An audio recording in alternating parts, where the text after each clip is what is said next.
les sorties, vraiment, c'était dense. À un moment donné, je me suis même dit, mais est-ce que je vais supporter cette vie? Tellement c'était dense. J'ai fréquenté les grands milieux, tout était réuni pour ne pas que je sente que j'ai besoin de Dieu, en fait. Tout était réuni pour ne pas que je sente que j'ai besoin de Dieu. Mais le Seigneur m'a transformé tout doucement, tout doucement. Au point où, après 15 ans de mariage, un matin, mon mari décède. Mais de façon brutale. Il n'a pas été malade. Dans la nuit, il est tombé malade, juste le temps de l'emmener à l'hôpital, c'était fini. Et j'étais ce qu'on appelait une femme enfant, c'est-à-dire que j'étais tout pour mon mari. Et j'avais tout.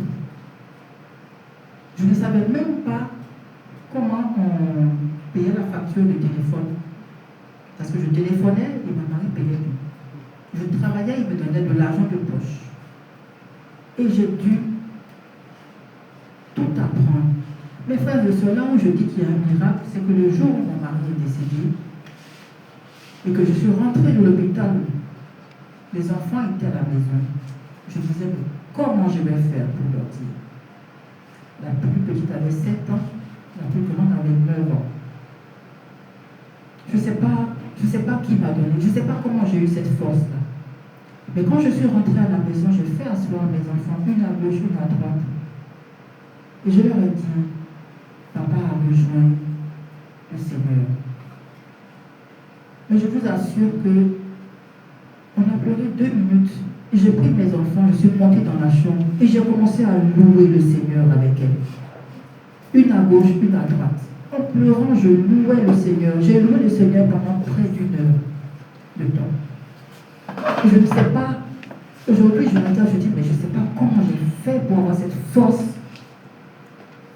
en ce moment-là. Parce que je me suis appuyée sur Dieu. C'était comme une bouée de sauvetage en fait. Si je ne l'avais pas connu, peut-être qu'aujourd'hui je ne serais pas là. Parce que malgré tout ça, après tout ça, le choc a fait que j'ai perdu la mémoire pendant 1 an. C'est pour vous dire à quel point c'était brutal. Mais en même temps, Dieu m'a soutenu pendant ce moment. Et pendant ces années passées, Dieu m'a toujours soutenu. Parce que c'est lui que je regardais en fait. C'est lui que je regardais.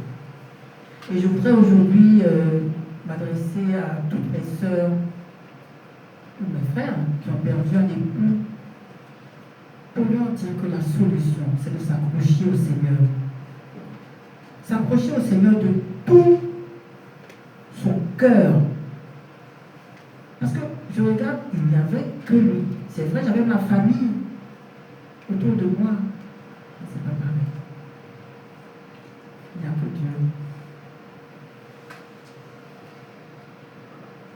Ensuite, la pureté du cœur.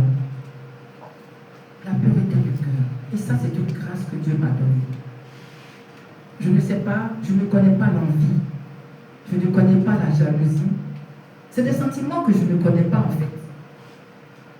Je dis c'est une grâce parce que ce n'est pas évident. Ce n'est pas évident. Et je me souviens, j'avais une amie à l'époque, très proche, qui est venue me dire un jour, tu sais Sabine, j'ai ma marraine qui m'a posé une question. Elle me demande comment je fais pour être amie à toi. Comment je fais pour supporter d'être amie à toi. Et je lui ai répondu que et toi et moi ne connaissons pas le sentiment qu'on appelle la jalousie ou l'envie. Et c'est vrai. Je ne me souviens pas avoir envié une personne un jour. C'est une grâce que Dieu m'a faite. Mais pour les personnes qui ont des difficultés, la solution c'est de s'offrir au Seigneur. Pour que le Seigneur enlève ce sentiment de leur cœur, la pureté du cœur. Ce que tu veux pour l'autre, c'est ce que Dieu te donne. Ce que tu veux pour l'autre, c'est-à-dire le bien que tu veux pour l'autre, Dieu te le renvoie. La persévérance. Et quand je dis la persévérance, je souris. Parce que vous êtes un exemple de persévérance parmi les voies de l'amour. Moi, je suis arrivé peut-être aujourd'hui, ça fait peut-être une vingtaine d'années, il y en a qui sont là depuis plus de 30 ans. Persévérant dans la suite du Seigneur. L'obéissance à Dieu. Écouter Dieu, écouter la parole. Faire en sorte, faire ce qu'on peut pour obéir à la parole. Ce n'est pas facile. Mais Dieu regarde votre cœur, votre envie d'obéir à sa parole. C'est ça que Dieu regarde. Et me concernant, c'est ce que Dieu a regardé jusqu'à aujourd'hui. Parce que s'il devait regarder autre chose, il y a longtemps qu'il m'aurait jeté.